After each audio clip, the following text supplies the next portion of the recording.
And welcome back to Crosstalk, as we're visiting today with Mark Lerner, talking about defining the biometrics, your freedom, your identification, and what's happening out there. And we have callers already on the lines here. We're going to open our lines, and if you have a question, Mark Lerner is on the line here with us. And James in Toma, Wisconsin. James, you're on the air. Hi, thanks for taking my call. In the early to mid-1980s, Raytheon and another company which was absorbed by or became Digital Solutions were working on a rice grain-sized chip for biological use. It was an RFID chip, and it also, with the advent of recent memory technology, would be able to hold a massive storehouse of data. I was wondering if your guest was familiar with that, and also... go ahead. Where conspiracy theories abound, it's a lot easier to hide the truth, and it's important to look at the possible array of solutions and implications and figure out which one more closely resembles the truth and what looks more like a retro-engineered fabrication. You have brought up two excellent points, and let me take them one at a time. First, the dominant player in RFID technology, radio frequency identification today, is a company called VeroChip. And VeroChip, when we think of an RFID chip, you really don't have to think about anything much bigger than a grain of rice, so to speak, okay? Right. They're very small. Now, RFID technology has advanced tremendously over the years. The reading distances that the signals that are sent from the chip are increasing literally by the year. Now, the other issue that you bring up are these conspiracy theories. And I've been very clear to a number of groups and organizations when the swine flu was going around and there was talk about, we're all going to have an RFID chip. Here's the problem. If every time something happens, people are going to say, we warned you, look at now everybody's going to have an RFID chip. The swine flu is going to be the reason. The problem with that is when you cry wolf so many times, nobody's going to listen to you eventually. So whether it's the swine flu a year or two ago or some other reason, what people need to understand is until government has in place all the technologies and laws needed to control the people, you're not going to see incremental, if you will, uses to control the public of these technologies. When the government has, and we make the argument now that we are dangerously close, whether it's the Real ID Act that's supposed to be implemented in April 2011, Senator Schumer has proposed a National Workers Identification Card, biometric. What we want people to really understand is we don't just oppose what the government is doing. Our solution is this. We believe all birth certificates should be digitized, number one, and number two, sequentially numbered, starting with the two-letter beginning or abbreviation of each state. And this hub system, it would be a telecommunications system, we've talked to the companies about it, would link all DMV databases with Department of Vital Statistics and Department in Health of all 50 states. So when you took in your birth certificate to apply for a driver's license, if it's in the system, you have no problem. If it isn't, questions would be raised. It wouldn't take long to resolve. But if somebody else tried to use your birth certificate, the system would show that numbered birth certificate had already been used and somebody was trying to fraudulently use it again. So our system, here's the problem with biometrics. The industry would have you believe that biometrics identify you. They do not. Recently, we had 11 Russian spies that were identified in the United States. These people had obtained authentic U.S. documents, passports, driver's licenses, etc. In order to get a driver's license, what really determines your identity is what we call the breeder document, the document necessary to get the identification document. You show your birth certificate. So the point being, that's what establishes your identity. What the biometrics do is they confirm But the problem is if a counterfeit reader document was used in the first place, all the biometrics are going to do is reinforce a false identity. So I hope I've answered your question about the conspiracy theories, the dangers they present because they do hide the truth, and also about Verichip, which is really the dominant player today in RFID technology. Our telephone number, 800-733-9829, 800-733-9829. From anywhere on the planet, it's toll-free. Let's go to Rice Lake, Wisconsin, and talk with Daniel. Daniel, you're on the air. Hello. Does my driver's license constitute or fulfill the provisions of the Real ID Act with a digital picture on it? What state do you live in? Wisconsin. Yes, it does.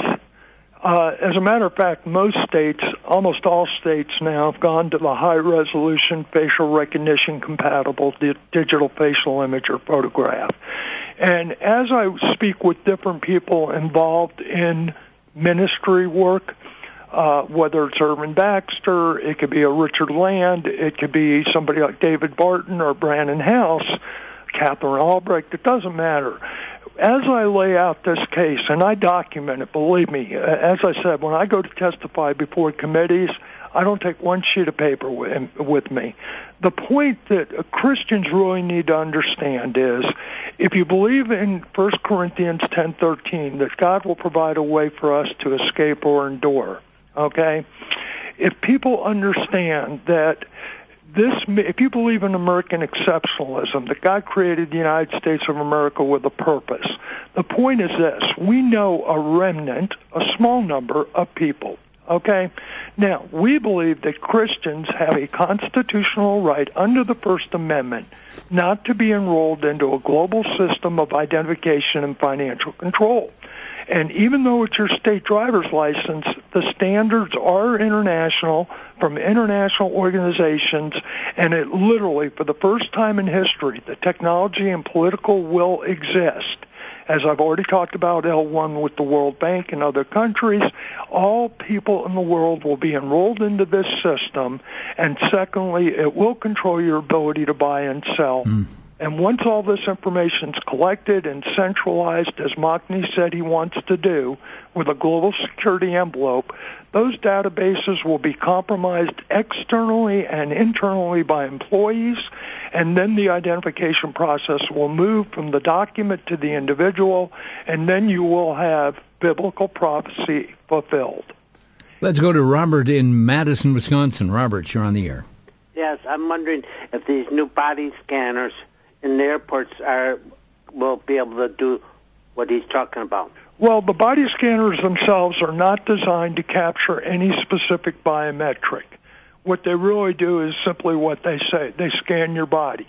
Now, that being said, biometrics is more than just fingerprinting, facial recognition, and iris scans. There is also a biometric that actually is able to map the arteries and veins in your body. We are opposed to the full body scanners. At the end of the day, I am for a thorough inspection of people and goods. If you're going on a plane, I don't care really who you are or what identification documents you presented. I'm more concerned with, has an inspection been done of you? And I think there are several ways to do that. You can have airport security question people, look for behavioral anomalies. You can pat people down, okay? We're not doing a bad job with the airports. I don't think the full body scanners are needed. They've already been abused by Transportation Security Agency administration people, okay? So I'm not in favor of that, but to answer your question, that is not really related to biometrics itself. John in West Milwaukee, you're on the air. Yes, good afternoon. When did birth certificates, when and where did they originate, and what was life before that? Well, actually, if you go back to the beginning, and you can go back 2,000 years ago, the way a person established who they were was by testimony, okay? But as time progressed over the centuries, there's always been, when the ability was there, technologically speaking, so to say, or so to speak, we started using identification documents. Now, birth certificates have been around for literally well over 100 years, and you can go back further in the United States. The important thing to know is this. What the federal government wants to do is take control, even under the Real ID Act, of this authentication process of birth certificates. We make the argument because the birth certificates are originated within states by Department of Health, Vital Statistics, and even more locally, and the driver's license or state identification card if a person doesn't drive is issued by the state. The states have the ability to authenticate the birth certificates, certificates of birth, or other legal documents, and issue the identification document. It does two things. It provides for identification, and it also provides for U.S. citizenship. If you have a birth certificate, you are a U.S. citizen. So the idea that, we need to carry around all these identification cards that are national and actually international because of standards is ludicrous. The states have the ability to control the process while at the same time acting as a buffer between the federal government and the citizens, as our forefathers thought the states should do, and it protects the individual rights of citizens and states' rights. We think the process can be done. We've worked with the telecommunications companies, the security companies, to make sure that our viable alternative could actually be realized. And we are asking Christians especially, not that we're not asking all citizens, we are, to understand the implication, the consequences if we allow the federal government to continue to collect any and all information about each of us. And that's why we want everybody to understand when you order our book, it's not just that you're going to learn information, and the DVD is primarily based towards Christians. For $20, what you're really helping us to do is fund our work so I can continue to go state to state, have legislation passed. Real ID has been opposed by 25 states. Our new legislation this year will prohibit the collection of biometrics unless a person has been charged with a crime or a court order. I met with the director of a fusion center, it's the head of Oklahoma law enforcement, Oklahoma State Bureau of Investigation. I asked him if he believed all citizens should be required to provide their DNA. He said no, he didn't. He thought that there was a presumption of innocence. And I explained to him DNA is itself a biometric. So how can you be opposed to collecting DNA while at the same time mandating that you be able to capture everybody's digital facial image, another biometric? And his answer was simply, I hadn't really thought about that. And he didn't have an answer. He had already checkmated himself.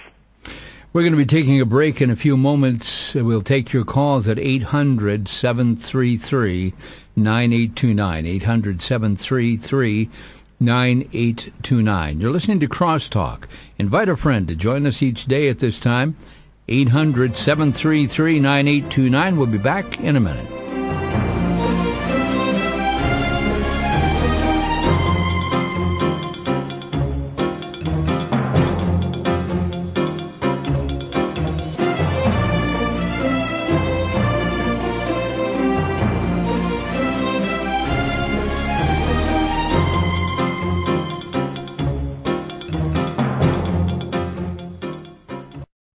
For the Worldview Weekend Minute, I'm Brandon House. My website's worldviewweekend.com. That's worldviewweekend.com.